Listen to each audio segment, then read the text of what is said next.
Hey everyone, welcome back to the channel. For today's review, and it might be the final review of the year, we're going to take a look at the Figma Joker from Persona 5.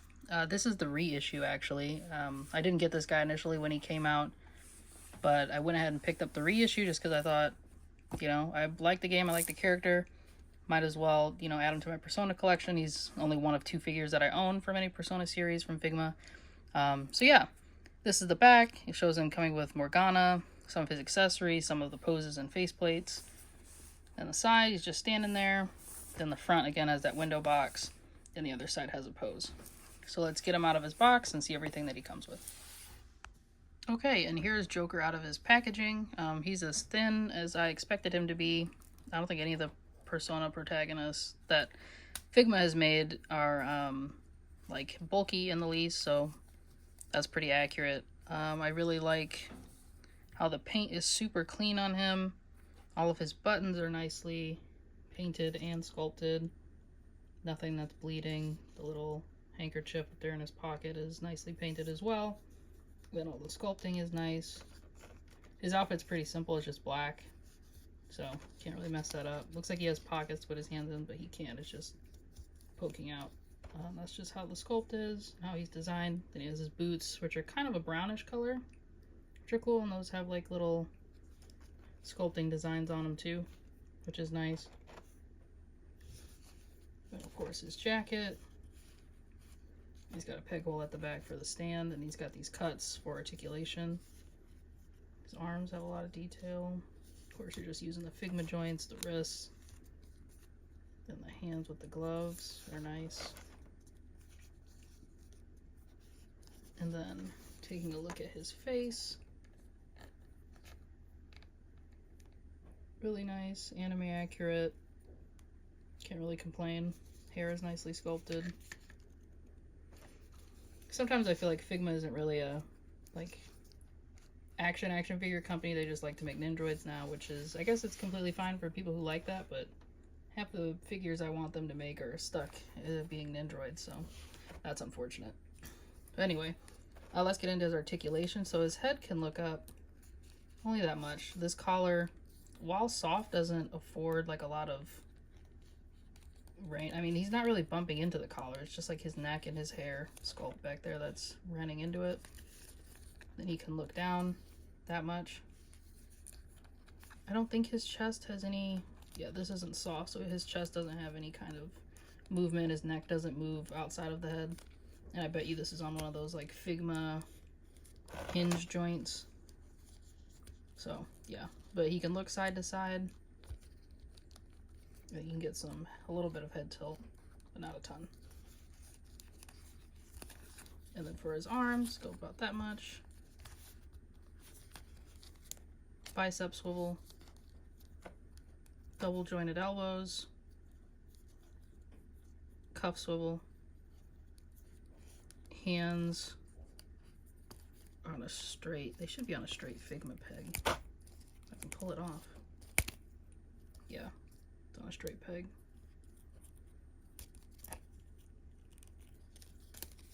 For ab crunch,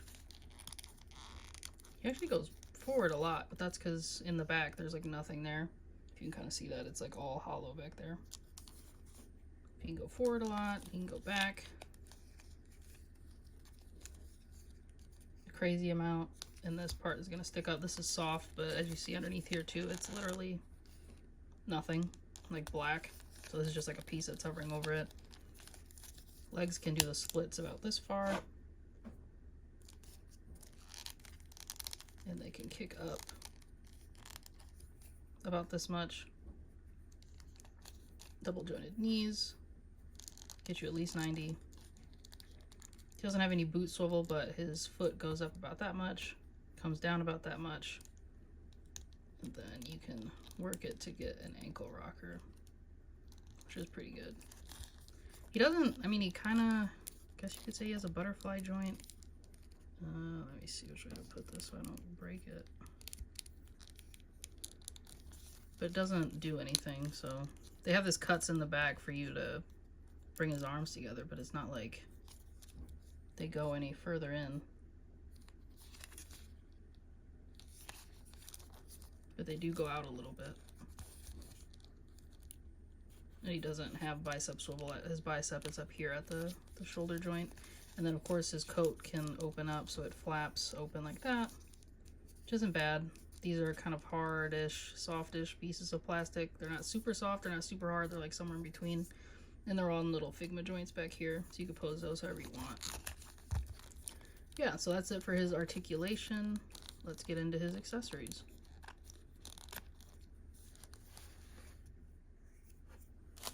So for his accessories, he comes with Morgana, who's just standing there with his arms crossed. I think the original release, like a bonus thing, was like a extra Morgana face or head. I don't remember what it was, but I think it was something extra for Morgana.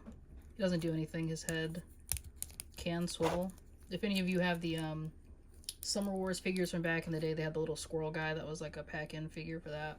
So this reminds me of that. And then he comes with a front hairpiece. That's his mask. Oh. And it looks pretty good to me. Nice detail. Then you just swap out the bangs on the figure.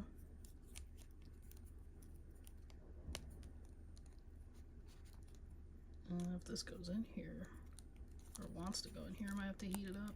Oh, nope. Okay, there we go. So that's what he looks like with it on. Looks pretty good. I'm guessing they give you just, you know, both options, because he does have like a regular school like look that you can purchase. And then he does have a smiling face, which is really nice. Figma's always awesome with their face printing tech for anime stuff. It's like always accurate. And then he has like a neutral kind of smirking face, which is cool. And then the one that's on him, of course, is like a frowny face. But no battle face, which, you know, it's okay. But I do wish he had that.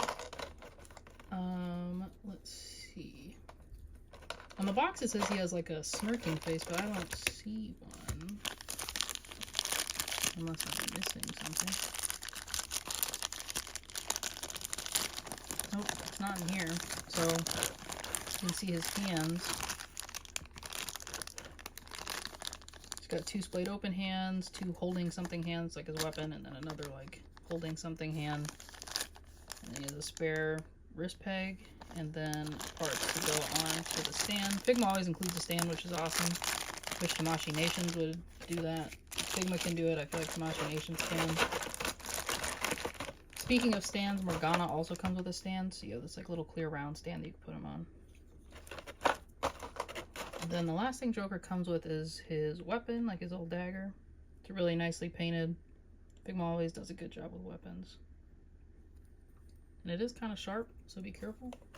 And it's small, so don't lose it. And then he comes with his little handgun as well. And this is nicely painted and sculpted. Don't know what type of gun this is, but looks good.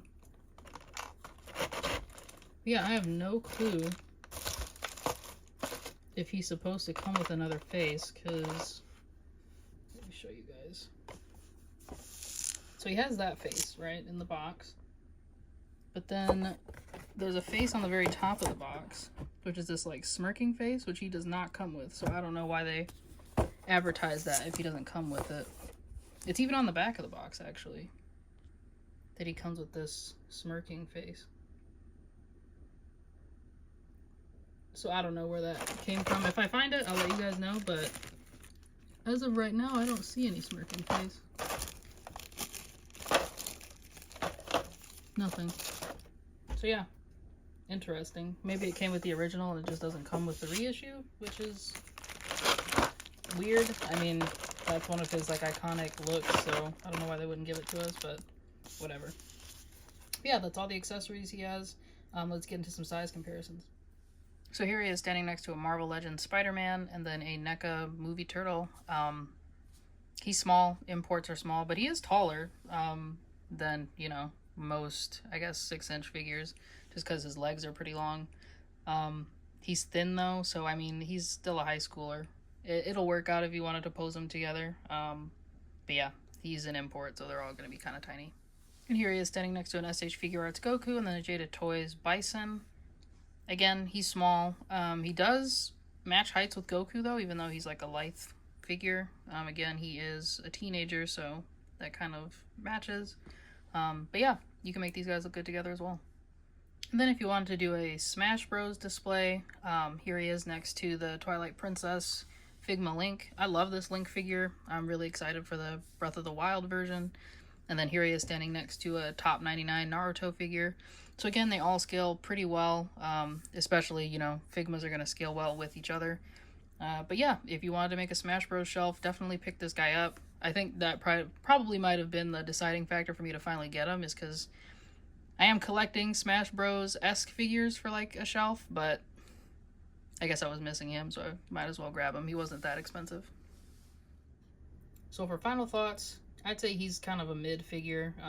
It kind of harkens back to why I didn't get him at the beginning of when he first released.